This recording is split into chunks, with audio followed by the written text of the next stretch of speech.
Welcome to this episode of Upcycling with Deb. I'm your host, Deb Colameta. You can reach me on Twitter and Instagram at Deb Colameta. I wrote a #1 best-selling book called Best Offer, Best Life, and you can get that on Amazon. Today, I am joined by Coach Rick Muhr. Coach Rick has trained not only thousands and thousands of runners to compete in marathons around the world, but he has helped to raise over $100 million.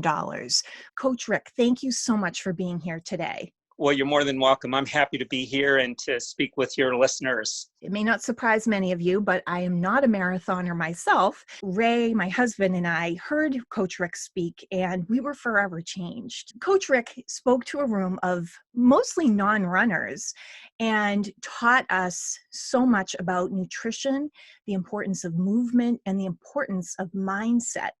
And that's something that I've taken with me every day of my life since then. Coach Rick, how did you even get started running marathons? A few months after the fall of Saigon in Vietnam, I signed up for the military, and my recruiter encouraged me to run to get into shape. And then when I went to my first duty station at Langley Air Force Base, Virginia, I continued to run.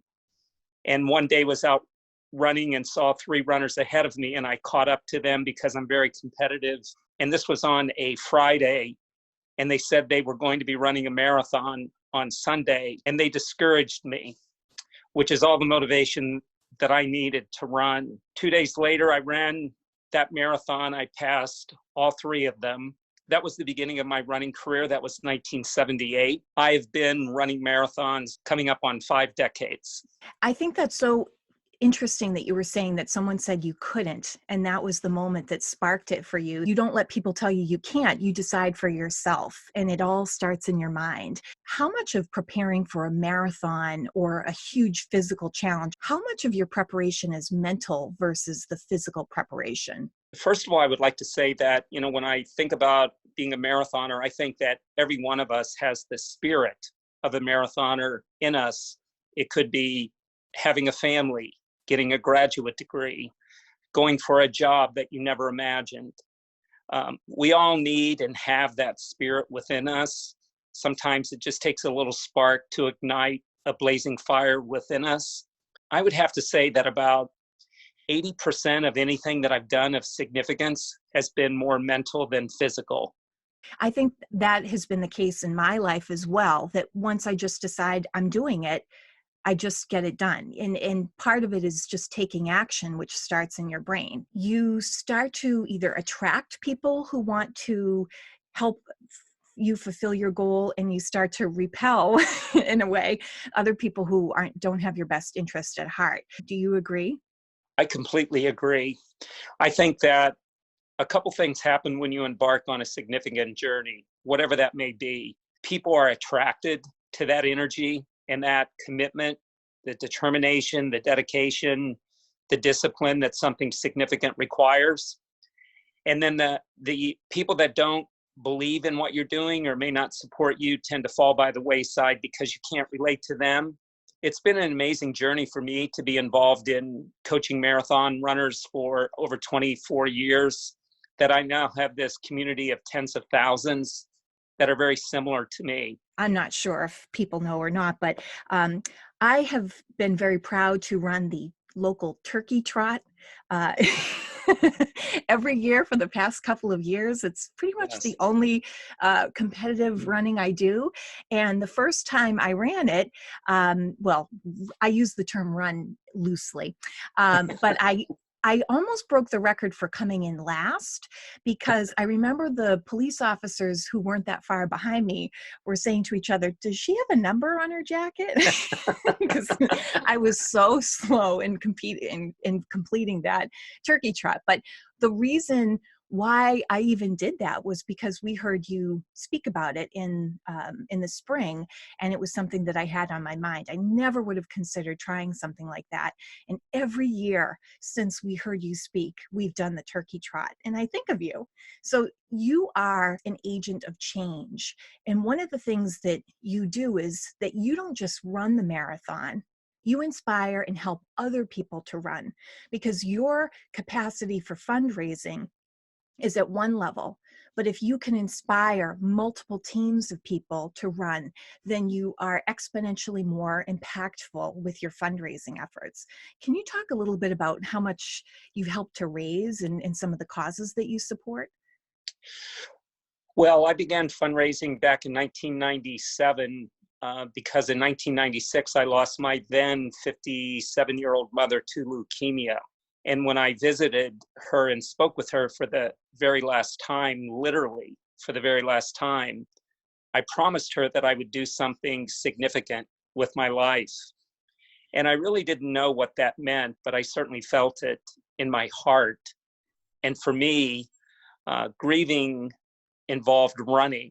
And so I decided to run a marathon in her memory. And as I was standing in the starting corral, serendipitously, I looked over and there was a sign that said Leukemia and Lymphoma Society of America.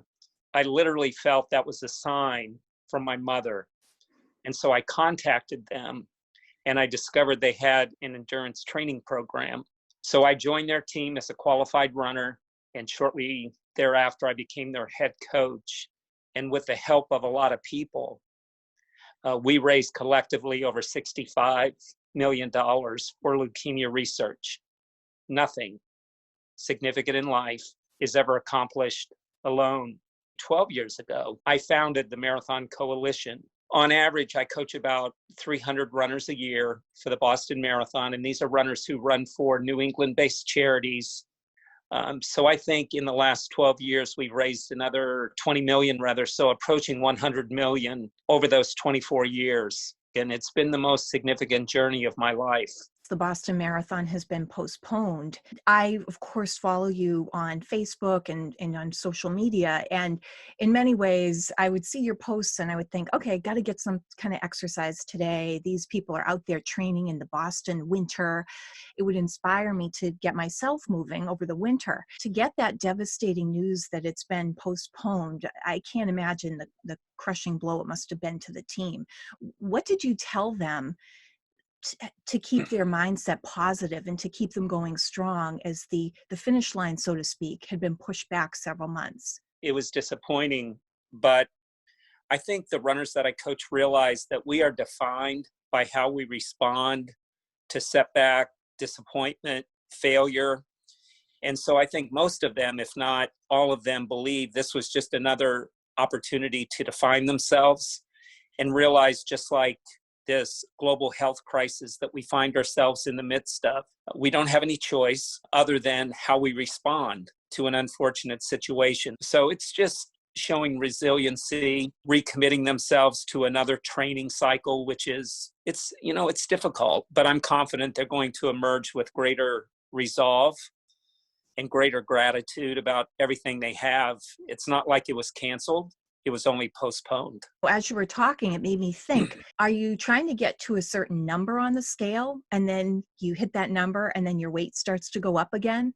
Or are you looking at a lifestyle change, a huge mental shift? So instead of just running on that date, they are now in the mindset of, we are runners, we are training for this goal, and putting that at the forefront rather than just running on a special day on the calendar. You had mentioned the global crisis that we're in at the moment, and something that's on the minds of a lot of my peers and friends is nutrition during this time. And you talked about how it's very important what you fuel your body with. You said, your body craves what you give it.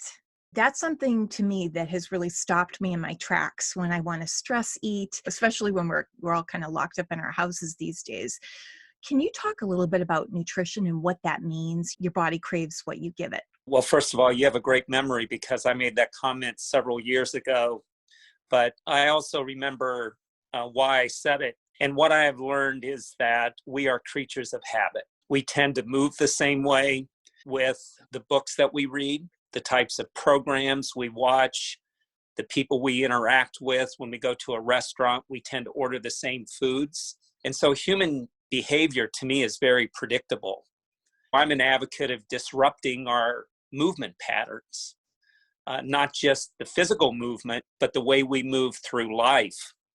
And what I have seen is that Our bodies crave whatever we give them. Our minds crave whatever we give them. And those cravings can turn to addictions. And those addictions are extremely hard to break.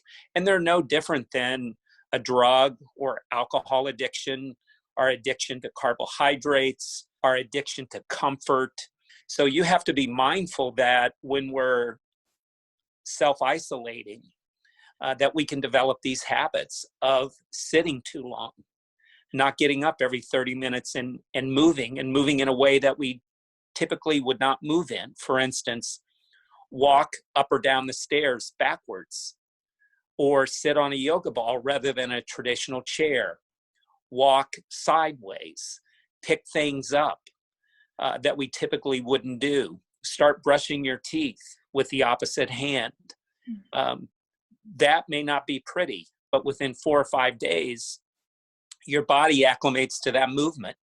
And suddenly you balance yourself because you're using both sides of your body. So in terms of nutrition, I really believe that if you train your body to eat 3 or 4 times a day, sometimes more, that's what it's going to crave. I eat no more than twice a day. I could have my last meal at 7 o'clock at night, go to bed at 9 o'clock, get up, do a workout, and not eat again until lunch. That's 14 or 15 hours of intermittent fasting. But if you're eating a diet comprised of carbohydrates, you will be very unlikely to be able to go that long, because our bodies have 2 fuel sources, sugar and fat. And if you're eating mostly carbohydrates and sugar, and you wanted to build this blazing fire, you would be running yourself tirelessly out in the woods foraging for these little twigs to keep that fire going. But if you were eating good fats like salmon, avocados, you would be burning fat. You could go long periods of time without eating. It would be like putting a big log on a fire and just sitting back and watching it burn. And that would be your body's energy source. And so people really need to do a self-assessment of how often they're eating, what they are eating, and what their nutrition is comprised of. Because if you're relying on sugar, I can tell you firsthand that sugar is probably the most powerful addiction you can have, more powerful than drugs or alcohol. And if you thrive on it and you're craving it and you're addicted to it, it's hard to break. I have never tried alcohol, but I have a lot of friends who are alcoholics, and I go to the AA meetings with them, and I know the power of addiction. I have my own addictions. I love to run. And I not only run, I run ultra marathons. I not only ride a motorcycle, but I go for world records riding across the country. So I come from a very addictive family. Most of my family members have chosen drugs, alcohol, and food. I've chosen other things: running, riding motorcycles, fly fishing. Everything that I do, I have a very addictive personality, and I pursue it with a vengeance.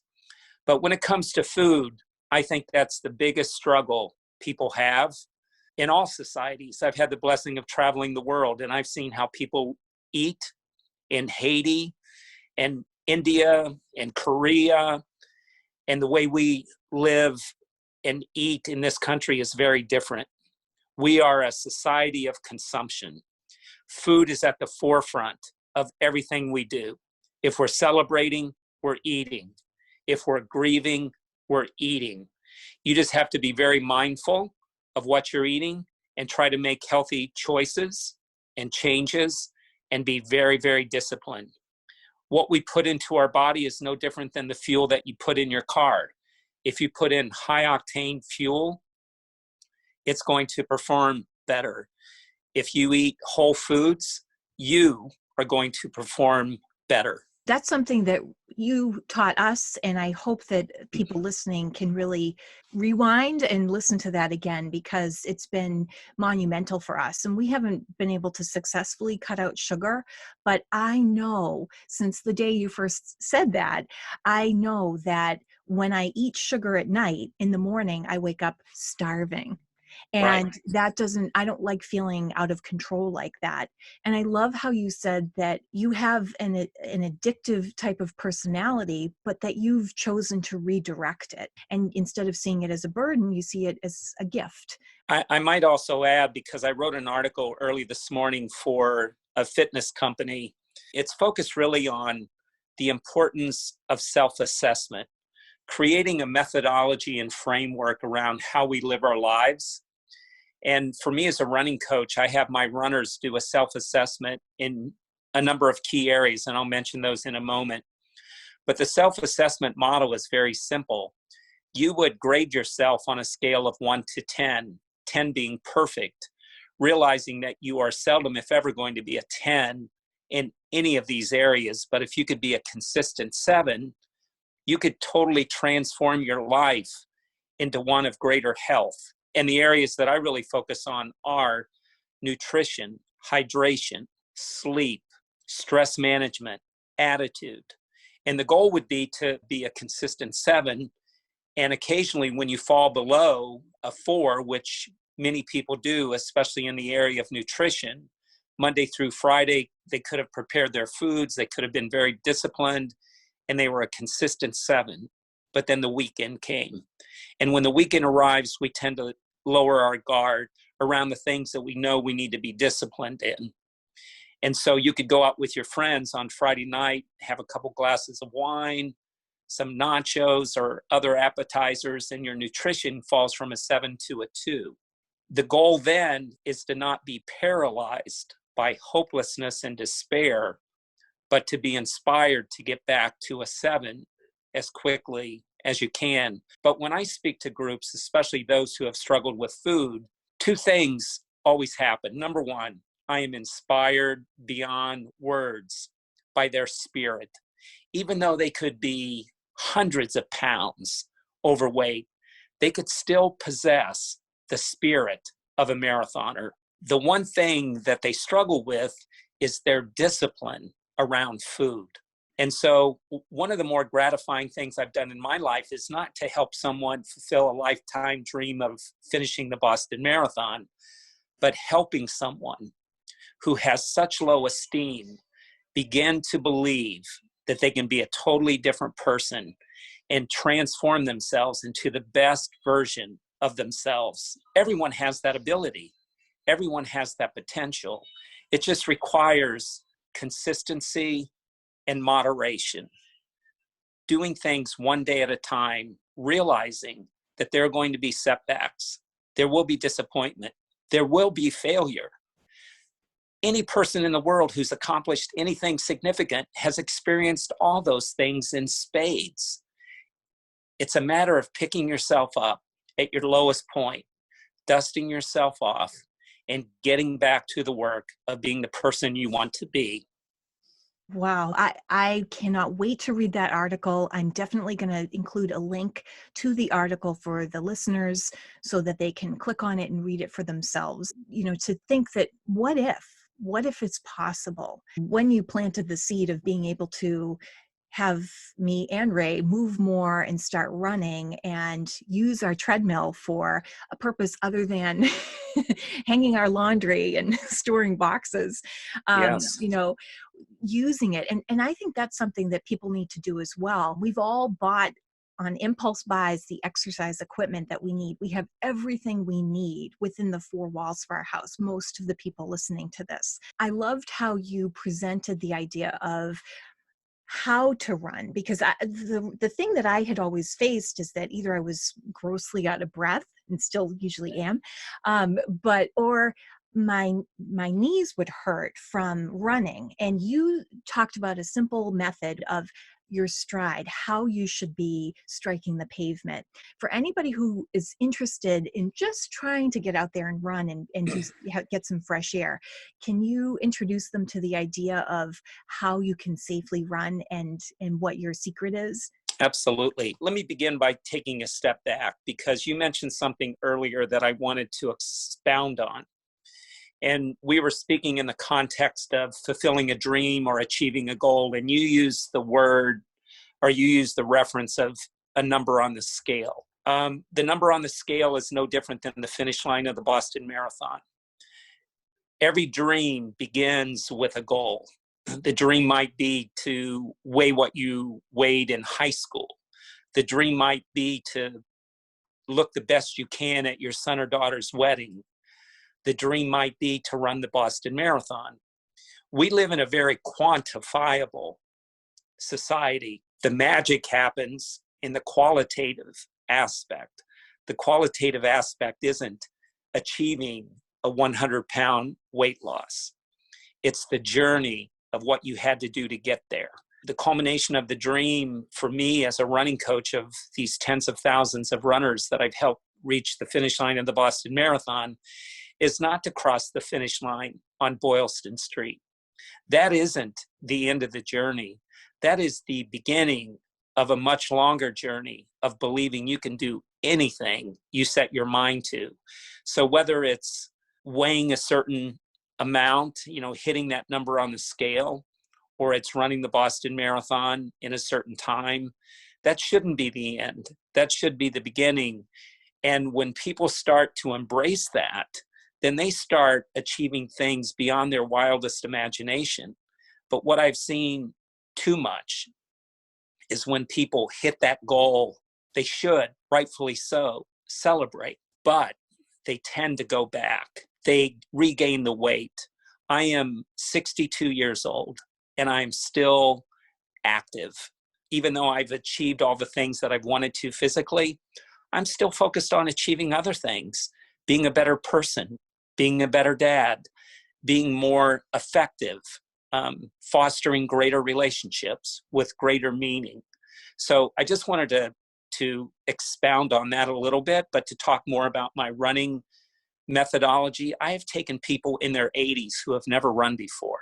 I have taken people who are 500 pounds who have lost 320 pounds. I have seen those people totally transform themselves because they believe that they could achieve anything they put their mind to. Now, putting your mind to it goes hand in hand with being disciplined, dedicated, determined, resilient, but anybody could be a runner. Running is so easy, yet I have seen 99.9% of the runners make it so difficult. I can't tell you how many people have said to me upon learning that I'm a running coach, I hate running. They've said that to me proudly. I hate running. And there's no greater sense of accomplishment than converting those people into lifelong runners by doing very simple things. It's consistent and moderate movement. And it's just going out and walking. I walked this morning 6 miles on my treadmill. Now, I'll ride my spinning bike for probably 2 hours this evening, and I'll go for a run today. That's an extreme thing. Most 62-year-old people aren't doing that. I do it because movement is empowerment. And it doesn't mean you have to run. It doesn't mean you have to finish the Boston Marathon. It just means you have to move. Walking burns the same amount of calories per mile as running does. The difference is you might be able to run a mile in 10 minutes. It might take you 15 to 20 to walk it, but you're still going to burn about 100 calories. So I've taken hundreds of people and just encouraged them to walk consistently. For the listeners, I would say take a map of your whatever state you live in. Since we live in Massachusetts, I'll use Massachusetts. I know that from the western border to the eastern border of our state is 165 miles. I know that because I ran that to raise money and awareness for people with intellectual disabilities. So think about putting that map up on your refrigerator, and then use an app like Map My Walk. And every time you walk, you put a little mark on the Massachusetts Turnpike, beginning in Western Massachusetts, and you set a goal of walking across the state in, say, 3 months. Maybe it's April, May, and June. And then you put a calendar next to it. And every time you walk, you put a black X. And every time you don't, you put a red X. And when you see 2 or 3 consecutive red X's, that's a reminder that you need to return to being consistent and moderate. And just those simple motivators can get people off the couch and moving. But as far as my running methodology, it's very, very simple. You should run as slow as you possibly can. It would be the equivalent to a fast walk. And so there's a very fine line between walking fast and running slow. As I get older, I run slower and slower, but I enjoy my running more. I don't feel as tired at the end. I don't feel as beaten up the following day. So when you run, you should run quickly and quietly, almost like you're running on thin ice. And I know I used that analogy with you when we spoke. The more steps that you can take, the more efficient you will be. That seems counterintuitive. It seems like you would waste more energy, but running is simply a controlled fall on one leg. So the quicker you can run with your cadence, not in terms of speed, but the quicker steps you can take, the more balanced you will be, the more efficient you will be. So you should strike with your feet close to your body and run quickly and quietly and try to increase your cadence. You should keep your hands close to your body, not reaching out. Well, I love that. I love that you make running accessible for everyone. You remove the excuses. And someone like yourself, who is a world-class athlete, can, instead of just, taking a snobby mindset, you bring it down to wherever the people are. You meet them where they are, and you make it a possibility. And as soon as somebody hears something is possible, that's when the doors open up in your mind. That's And right. I can't tell you how much you have inspired me. I can't wait to read that article and share it with the listeners. Is there anything else you might like to add to share with our listeners as we try to forge through this crazy time in our world? Yes, I would just say, I was asked recently to define greatness, and it didn't take me a second to respond. True greatness is not what we accomplish ourselves. It's the greatness that we inspire in others. Yes, this is a defining moment in our lives for our world, to really show what's important to us, to really show what we're capable of doing. We could so easily be paralyzed by fear, but we should be empowered and inspired to become the people that we know that we're capable of becoming. Yes, we have concerns about our health. We have concerns about what the new normal will look like when we emerge from this global health crisis, this pandemic. But it is so liberating when you can just take a moment, take a deep breath, and realize how fortunate we are. We have our health. We have our future. We have our freedom. Let's not focus on all the bad things that can happen. Let's be inspired by all the great things that can happen. Be positive, keep the faith, and do everything you can to help others. I love it. Thank you so much, Coach Rick. This has meant the world to me. But I really hope that people are able to hear your message, and that you continue to change lives and inspire others through this time period. You're welcome. Thank you so much for having me, and I really appreciate your listeners. If you'd like to follow Coach Rick on Twitter, it's at Rick M like mother BMW. My name is Deb Colameta. You can follow me on Twitter and Instagram at Deb Colameta, or contact me through my website, thedebsite.com. Thank you so much for listening and for giving us your most valuable asset, which is your time. And tune in next time to hear more tips, tricks, and hacks on how you can start upcycling to live your best life.